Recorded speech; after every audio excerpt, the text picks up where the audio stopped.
pledge allegiance to the flag of the United States of America and to the republic for which it stands, one nation, under God, indivisible, with liberty and justice for all.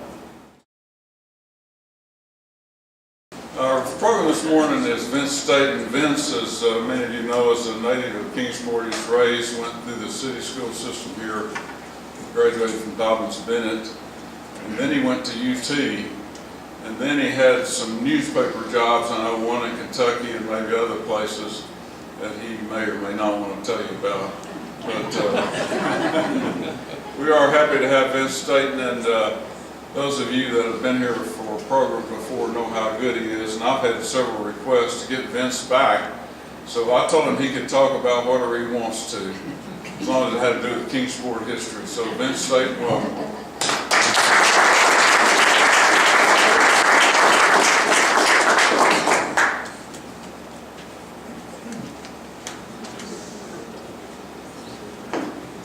Good morning. Good morning.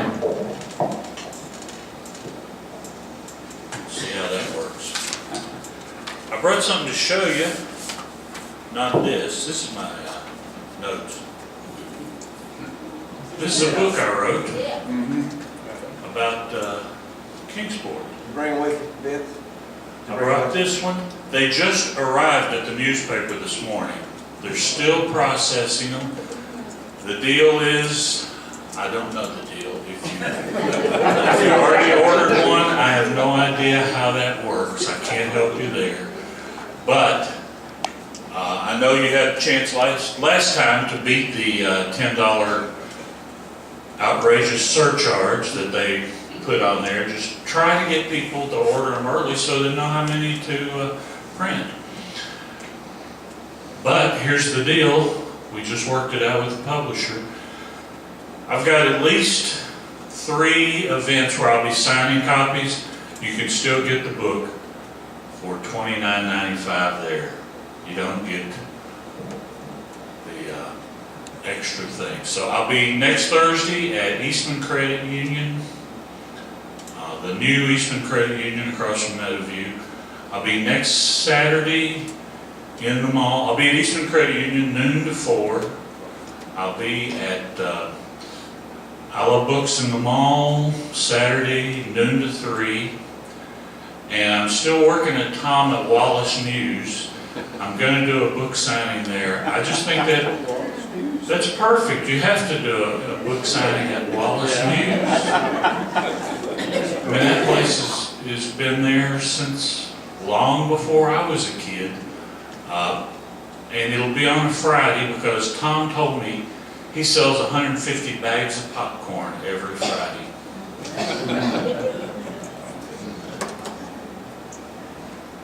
Driving over here, I brought my friend Chris Wolin. Chris and I have worked at a number of newspapers together, including the Louisville Courier-Journal and the Louisville Times. And we were coming back from the newspaper where I just picked this up. In fact, I'm going to let you touch it. Or is that a mistake? Should you ever let people actually look through a book before they buy it? No. The goal, of course, is to get them to get in line and you sign your name, and then they get to buy it. That way they can't return it. But we're driving over from the newspaper office, and Chris's great something or other was Richard Netherland. A few of you may have heard of him.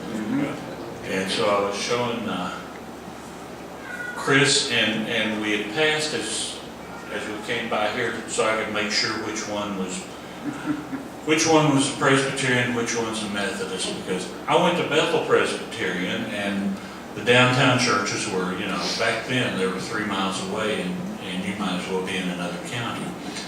So we passed Wanola and the 50s, and he was asking me about that, and so I took him through there up Wanola so he could see the Kingsport. I guess you could call that maybe the original neighborhood of Kingsport 2.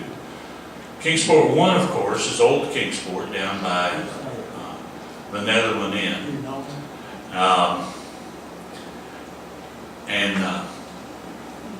As we're going up 1-0, I suddenly remembered something that's in the book. Do you know where Wanola got its name? You know, when I was growing up here, I just assumed Wanola was an Indian name because there were so many things around here that were named for Indians. And Wanola is actually a combination of Watauga and Nolichucky, the two rivers. And it was originally going to be the name of George L. Carter's farm, which extended from way down in Hawkins County all to the east side of Kingsport, 12,000 acres that he bought in 1906 to found Kingsport. And he is our founder, even though he got in a little financial difficulty with one of his coal mines up in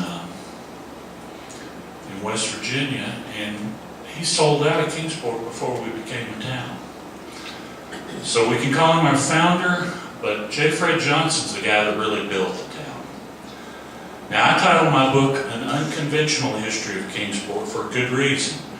I'm not a historian. I'm a writer. My cousin Paul, who grew up in Fall Branch, is a historian. He's an eminent historian, and I don't use that term lightly because I know what eminent means. He is highly regarded in his field. It's just that his field happens to be the history of philosophy, and not a whole lot of people have an interest in that. But he has ventured outside his realm occasionally for his books. He writes books too, and I remember in the 80s he was working on a book about Lyndon Johnson. And I was a pretty new writer then, and so he and I were talking, and he said he was getting ready to head out to Austin to do some research. And I said, oh, this is the perfect time, because all of Lyndon Johnson's aides, most of them are still alive, and you can interview them. And as soon as I said that interview, he shrunk back. Interview? I'm a historian.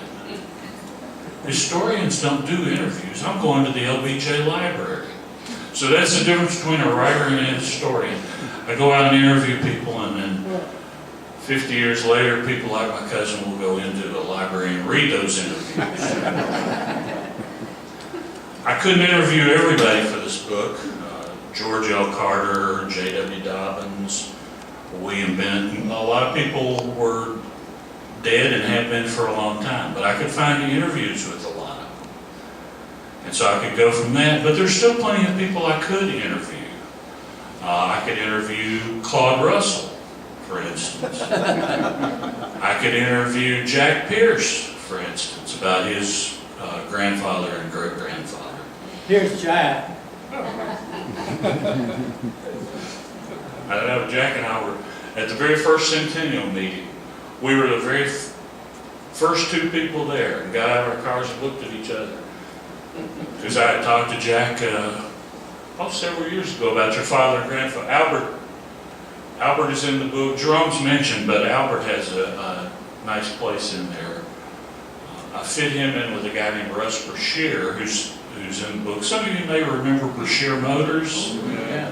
Well, Russ Brashear was an interesting guy. He come here originally to run Pet Dairy, and he hired your dad to be the blacksmith, which was, at that time, horse and wagon delivered the milk, so Jack's dad had one of the most important jobs at the dairy. Russ Brashear married Jerry Stone's daughter, Margaret Stone, and they lived here in Kingsport, and he had Brashear Motors, and during the war he was not able to serve. He'd had a heart attack running track at Rice University in the 30s. So his son told me that his dad told his mother when they got married, I'm not going to live all that long. So he didn't go to war, but during the war, he knew that the war was going to end someday, and he bought up every franchise in sight. His stationery from during the war is interesting. It's got line after line after line after line of all the different franchises he had, including a little one-seat airplane. And he actually hired a pilot who was head of his parts department at the car dealership. And when they got a new plane in to sell, he would land the plane on Center Street. Right about where Junior High, Sevier, Renaissance Center, how many do I have to go through? You know where I'm talking about there. Where it comes right down, you coast right down where Shear Motors was right there on the left. So this book here may be the only book, history book, with history in the title that talks about barbers. But barbers are an important part of a town. People do more than just get their hair cut there. They go in, they talk, a lot of gossip is swapped, a lot of people find out a lot of things. Now this is my 15th book and it's my favorite. It's in a tie with the other 14. Books are like your kids, you love them all. Some of them may cause you more trouble than others, but you love them all. And when you write books, you develop a curiosity about your readers. Not just, did they like the book, did they not like the book, but did they really, really read it? The humorist Dave Barry, who's also written 15 books, says that when you are interviewed on the radio about your book, you get asked an awful lot of questions about the first 3 pages of your book. And I can actually go him one better than that. I wrote a book called Real Barbecue back in 1988, Travel Guide to the Great Barbecue Joints of America. And I did about 200 radio interviews, including NPR. And I did a phone interview with a guy in a station in Massachusetts. Real hotbed of barbecue up there. But not only had he not read the book, he had never seen the book. He asked me to describe the book cover on the air. And I told him it was my favorite book cover. He didn't know that it was my 3rd book. I had lunch last week with a friend of mine named Ronnie Lundy, who's also a writer. And you find that when writers get together, that they talk not about literature, they talk about 2 things, money and readers. And after we got there talking and grousing about all the money we haven't made, then we talked about why, with all these readers we have we not made a lot of money? And that brought up something I've read recently. Amazon, which puts out the e-reader, the Kindle, the leader in that field. Some research from Amazon leaked out of what people do read with their Kindle readers. It turns out most people stop reading a book after the 2nd chapter. So I'm not going to talk about the first 2 chapters of my book today. I think I'd like to start by talking about a guy. I thought he would be here today, but I don't see Bob Miller. But then again, I don't have my glasses on, so Bob not here? Anybody seen Bob? Well, Bob made it into my book. Now he's a little bit on the side, but he's in there, and he definitely is a colorful character. As you know, Bob's 98, and you probably saw in the newspaper a few days ago that Bob just broke the record as the oldest person to ride the zip line in Bays Mountain. Breaking his own record that he set when he was 97. He told me he was afraid somebody else was going to do it. So he had to get back over there. I met Bob through Claude Russell. Claude used to have a barber shop in, I always called it Greater Highland Park. There are other names for it, but right up there in that area. Kingsport got off to a great start in this century when Claude was named one of America's top 10 barbers by USA Today. You may remember that. And it was really the sort of the culmination of a century of great barbers in Kingsport. Although I'm not sure great is the right word when it comes to barbers. Colorful, loquacious, flamboyant, motor mouth, there are other words that you can use for it. There are no barbers in Easton Morris's 1834 census of Kingsport businesses. And when Chancellor John Allison added his 2 cents in 1916, he still made no mention of the barbers. That's because in the 19th century, most of America, barbers were usually named mother or father or brother. Men shaved on the back porch using a mirror. I can still remember watching my grandfather standing out on the back porch. Heroin and needed trimming was a do-it-yourself proposition or a job for a parent or a spouse. Big cities had barbers, but a big part of their business was shaves. The first person to get a haircut, barbershop haircut in Kingsport wasn't Harvey Brooks, but he was the first person who was documented as having gotten a haircut in Kingsport. The August 31, 1916 issue of the Kingsport Times noted in its personal columns that Mr. H.C. Brooks had the honor of being the first customer of the new and modern sanitary barber shop.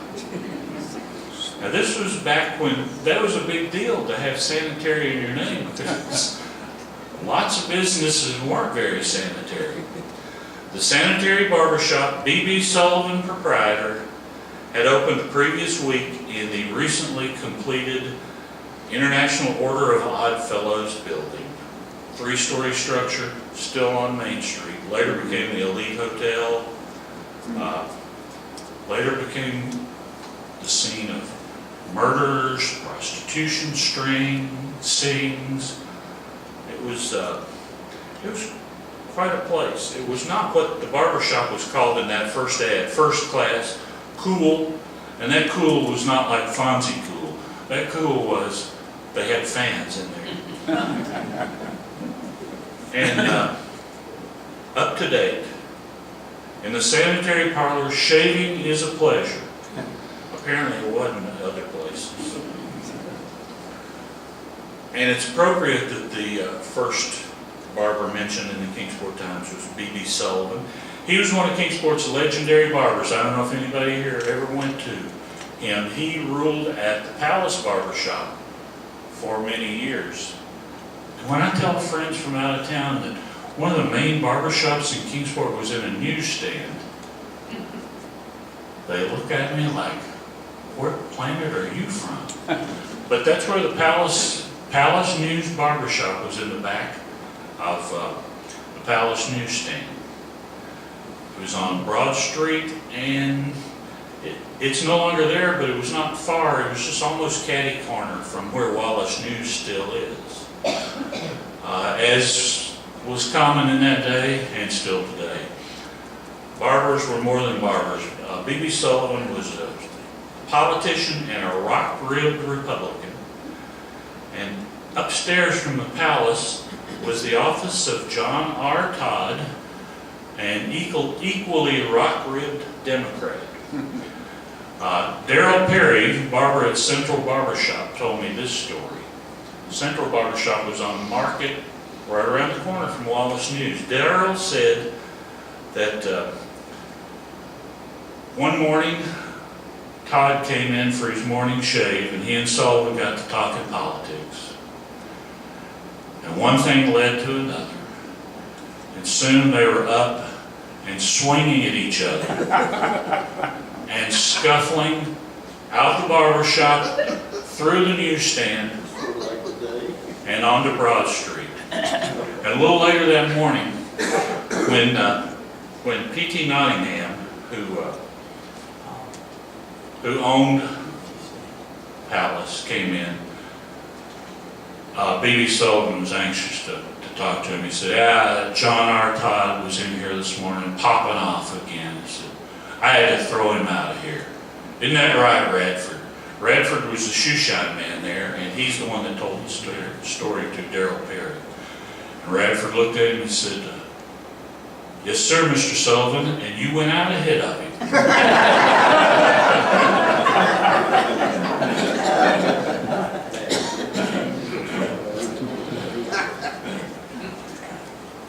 Darrell Perry was a bit of a character himself. I don't know if any of you ever got a haircut from Darrell on Market Street. It was always a treat to be in there. Darrell had started there in 1955, and he just retired from barbering a little over a year ago, and unfortunately passed away. But he told me that parking was always a nightmare in downtown, and that's definitely all my memories of a kid. Parking was a nightmare. And people like him who had to be there from 7 a.m. till 6 p.m. had to figure something out. And they're lazy, barbers are lazy, and so they didn't want to park in some of these city lots that were 2 or 3 blocks away. So Darrell said when they put in parking meters, he went out and he studied it.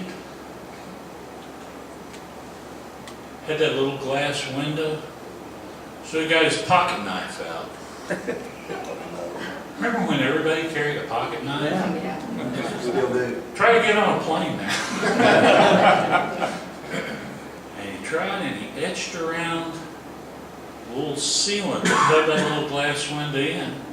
And he discovered he could pull that little glass window off. And he could reset the parking meter. So Darrell Perry never paid a parking meter ever again.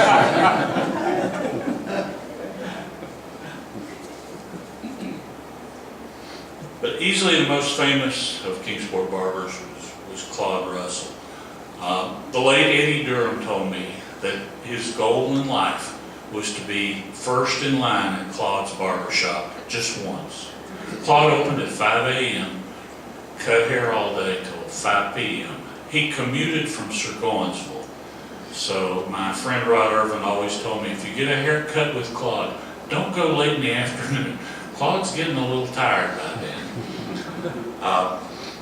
He even called himself Kingsport's world famous barber, and to prove it, he had a wall covered with Polaroids of people around the world holding up a sign that said, "Haircut by Claude Russell, Kingsport's world famous barber."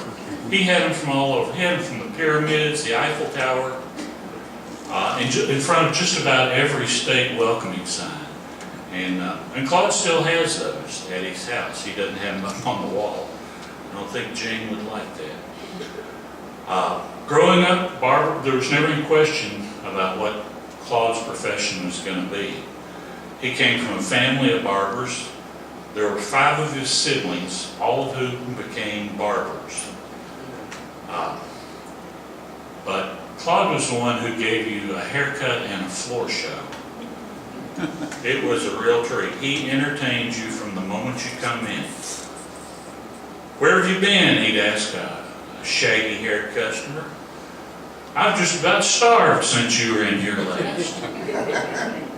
And if after you were done and you were getting ready to leave, he'd always say, "2 weeks or send a check."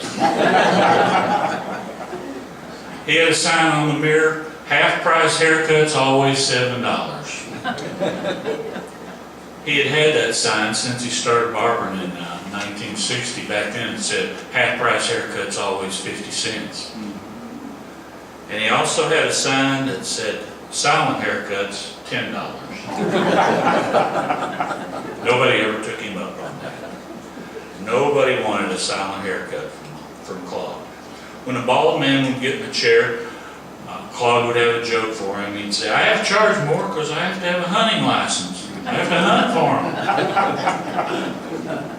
And he always used to tell me, "Your last haircut's free." He said, if you die within 2 weeks of getting a haircut, I'll come to the funeral home and I'll slip a check in the casket. Claude could pass it out, but he could also take it.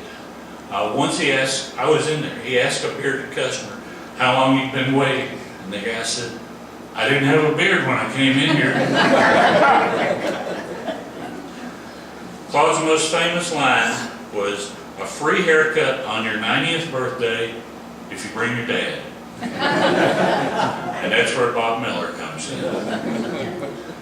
In 2008, Bob Miller celebrated his 90th birthday with a Claude haircut. As he sat down in the chair, he placed an urn on the mantel.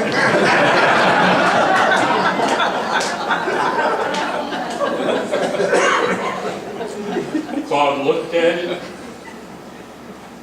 looked at Bob. "Your dad?" "Yeah." "Free haircut then."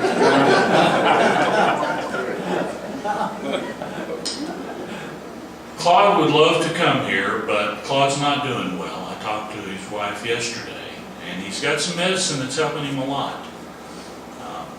He's got Parkinson's and dementia, but she said the medicine is helping the dementia considerably. So maybe sometime we can get Claude in here. He can tell you firsthand all these stories. Now let me tell you a story from the 3rd chapter, since I promised no 2nd chapter stories. Did you know that the women of Kingsport were the very first women in the South to vote? And it was sort of a confluence of coincidences. Kingsport became a city in 1917. And Tennessee was the state that cast the deciding vote for women's suffrage in 1919. The first board of mayor and aldermen had been appointed, and they were appointed to a 2-year term each. So it just happened we were voting on mayor and alderman at the same time that women can vote. Times News covered that election on June 17, 1919. There were rain and mud tried to interfere, but nearly 75 women armed with a male or female companion daintily pinched up their skirts and appeared at the polls at City Hall. Years later, the Times News would interview 4 of those first voters.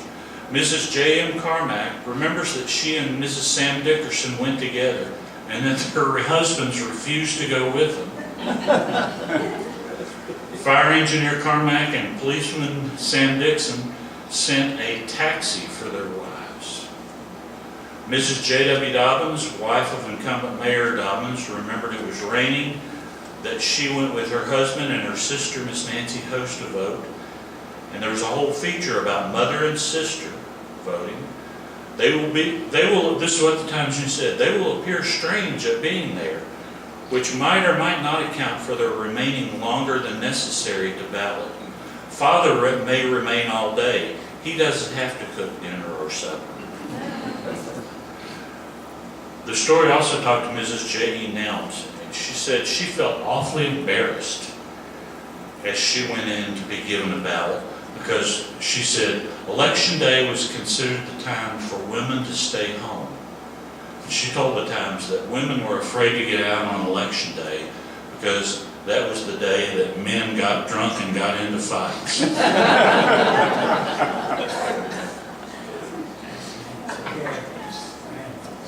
There's probably no one here who remembers World War II. I won't put my glasses on, I'll just leave it at that. But I've talked to a number of people who did. The late Lon Boyd told me that he and a bunch of his friends were playing football on the afternoon of December 7th, 1941, in the field behind junior high, Sevier Renaissance Center. And he said some kid came running up and he said he just heard on the radio, the Japanese attacked Pearl Harbor. And Lon said they all looked at each other, and one of them said, "What's Pearl Harbor?" And another one said, "Is she that big band singer?" Kingsport had actually been writing about the military installation since it opened 22 years earlier. It noted in 1919 that President Woodrow Wilson would soon be visiting for the opening of the Pearl Harbor dry dock. July in 1923, it published a letter from Garnet McLean, who identified himself as a citizen of Kingsport and a soldier, and I have been here for over 2.5 years. He said he was stationed at Schofield Barracks, and at present the largest military installation of the United States Army, and if I may say it, it is the best division in the Army. And he closed his letter trusting to hear or even see some more about the Hawaiian Islands in the newspaper. And of course, in 18 years, the Hawaiian Islands took over the front page. Times News had an extra edition out about 8 p.m. that day. They only had 4 reporters on the whole staff then, about what it's back to now. And they sent them fanning out over the city for reaction. Mr. and Mrs. and Miss Kingsport are not at all surprised with war being declared, the Times News wrote. In fact, several expressed themselves as wondering how it was averted, as it was in quick interviews on the city street revealed today. Mrs. Sam Hickam, 1025 Catawba Street, a cashier, was asked the question put to all, "What do you think of the United States being in war?" She replied, "I was kind of stunned at first, although I had been expecting it. I only hope they don't get too close." A wave of patriotism swept across the town. 2 men were in line at the draft board before it even opened the next morning. Clarence Smith Jr. of 213 West Sullivan and Frederick William Ferris, 402 Shelby Street, so they felt it was their patriotic duty. And they weren't the only people in line, they were just the first 2. Newspaper said selectees, high school students, old servicemen, youths home on furlough were among those who filed in at the draft board and the Naval Recruiting Station, seeking information, wanting to join the service, and old grads who just couldn't stay away. Congress hurriedly passed a declaration of war, and W.J. Donnelly, chairman of the Kingsport Draft Board, advised Kingsport factories and business firms to make speedy provision to fill vacancies, which will probably be left by employees now in Selective Service Classification 2A. Kingsport was going to war. Every week the newspaper published a list of inductees and enlistees, and every week the list kept getting longer. It peaked in 43 with over 300 just in 1 week. The Times News dutifully reported their names. Men, women, even dogs, yes dogs. Mrs. Richard Alvey enrolled her Doberman Klaus in the War Dogs program. Mrs. Alvey and other members of her family bid a fond farewell to Klaus as they took him to the bus station. He was headed for Camp Lejeune, North Carolina, to become a Marine Corps Devil Dog. She remarked, "He seemed to sense that something special was in the air, and when he was put into the crate and we started to walk away, he didn't make a sound, and I didn't look back."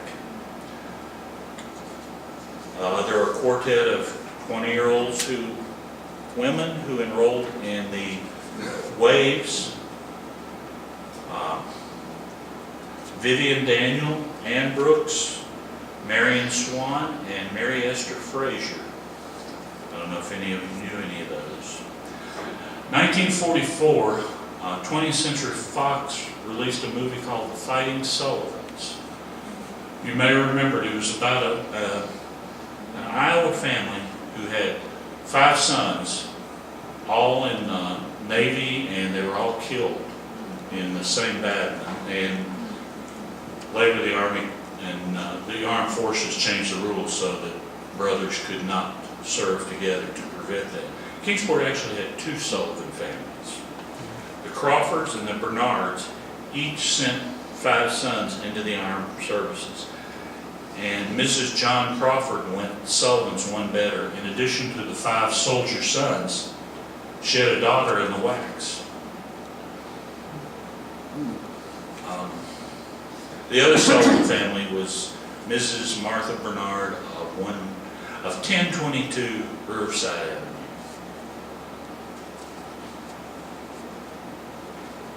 On March 19, 1944, the Times reported Hubert Gilliam is missing in a raid over Germany. I don't know if any of you remember Hubert Gilliam. If you ever ate breakfast or lunch at the Jam Bar in the last 20 years, then you probably met Hubert Gilliam, or at least you sat next to him. Hubert was quite an interesting guy. His parents then, Mr. and Mrs. W.F. Gilliam of 226 Charlemont, said that their son, 24-year-old Hubert, a B-17 bomber pilot, missing over Germany. 2 months later, they got the word that he was held in a Nazi concentration camp. I became friends with Hubert. If the name doesn't ring a bell, just think about right out here on Stone Drive. There's a little round house, and there's a house next door to it with a white picket fence. Hubert Gilliam owned both those houses. Hubert was a real collector. He had unbelievable stuff. He had Matthew Brady photographs. Hubert had enlisted in 1935 when he was 15. And the Army was willing to overlook that, but he was so skinny that they turned him away. So he told me he headed down the street to a market. He bought 3 pounds of bananas and ate them on the spot, and went back and stepped on the scales and signed on the dotted line. He was sent to New York, where his commanding officer took one look at him, asked how old he was. Hubert said, I told him I was 18. He said, how old are you really? I told him again I was 18. He said, I'm only going to ask you one more time. I said, 15. So he assigned him to high school, kept him in the service, but put him into a high school on base, mentored him. Hubert became a pilot. When the war started, he was sent to North Africa, where his commander was Jimmy Doolittle. You may have heard of him. And he was flying out of Italy when his B-17 was shot down. He spent 473 days in Stalag Luft 1, which was a camp near the Baltic Sea, used primarily for captured Allied airmen. And he was placed in North 2 Compound, where the ranking POW was Colonel Henry Spicer, a crusty but much respected and beloved officer who despised his captors. Hubert told me the story of how Spicer earned a court-martial from the Germans. He said some of the men were out in the yard tossing a ball back and forth. The ball got away, rolled over next to the fence. There was a sign on the fence that said, stay 3 feet away. He said one of the guys walked over, yelled up to the guard, said, I'm going to get the ball, got down on all fours, crawled until he could reach the ball. As soon as he touched the ball, the German shot him dead. He said Spicer came running over, screaming at the guard, demanding to know his name. The guard wouldn't tell him. He yelled up, I want to know your name, because when we win this war, I am going to personally kill you. Finally, the guard sent for the camp commander, and Spicer went into another tirade about the guard and violations of the Geneva Convention. So they court-martialed him, the Germans did, and sentenced him to death. The sentence was to be carried out on May 1, 1945. On April 30th, the Russians rolled in. They liberated the camp, and Hubert always said, I love the Russians. He and his prison camp pal, Red Morgan, hitched a ride on a Russian Jeep that was heading to Berlin. Morgan had won the Medal of Honor for his role in the bombing of Hanover. And the novel and film 12 O'Clock High, if you saw that, the character of Second Lieutenant Jesse Bishop was based on him. The Russians broke into a downtown Berlin museum, and Hubert and Red followed them. And they each filled their duffel bags with what Hubert would later call souvenirs.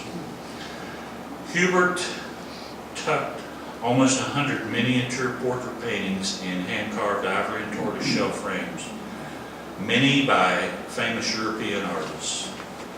and he told me I earned those. And he still had them in his house. He's now living with his daughter up at James Meadows. James Meadows.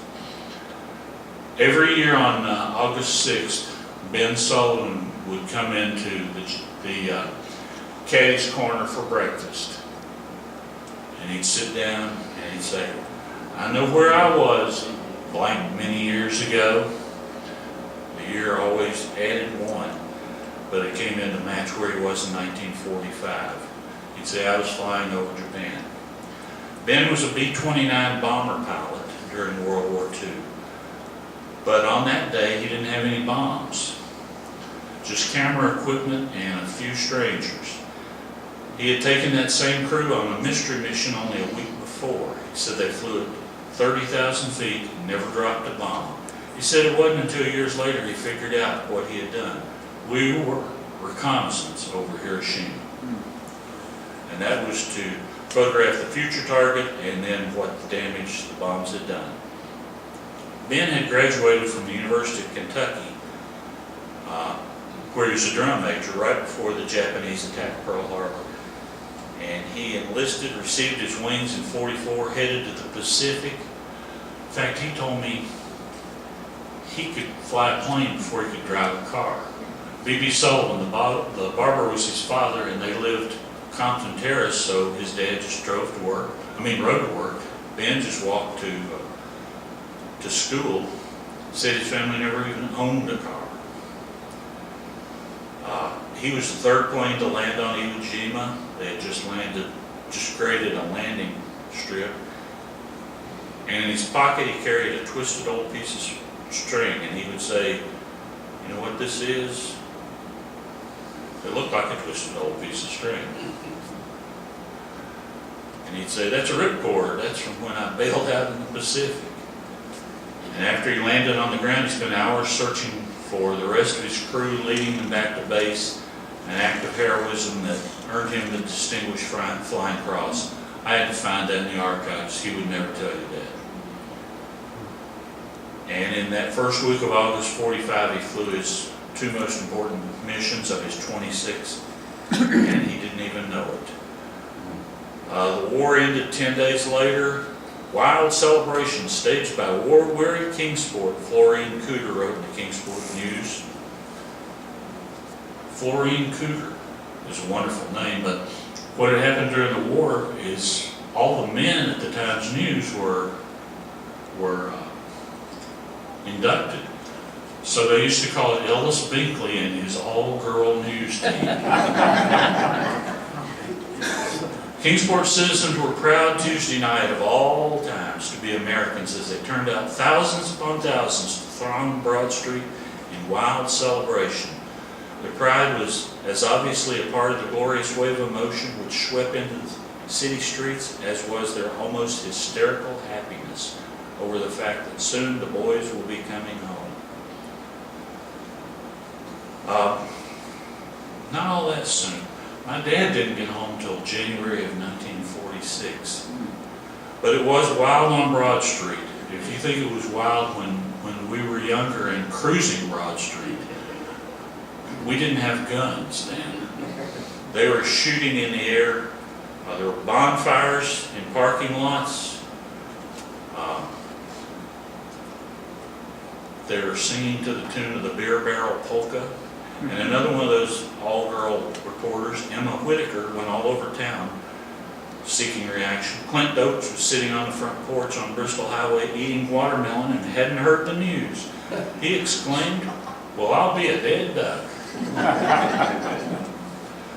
The traffic started thinning out on Broad Street about 10 p.m. and Cooter wrote, the thrill of the big news was still holding the population in a flurry of excitement. Smiles were still big and broad and genuine. There wasn't a stranger in town. This was it. The war was over. And my talk is over. All right. Thank you.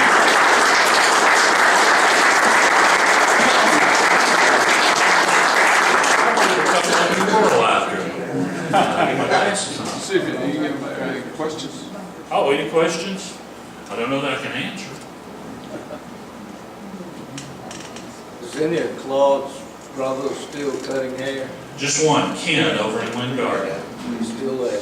They're all barbers, and they're all very different. One of Claude's brothers was killed in a bar fight. And Claude told me that, Claude said, when I stopped drinking, Budweiser had to shut down 2 plants. Thank you, sir.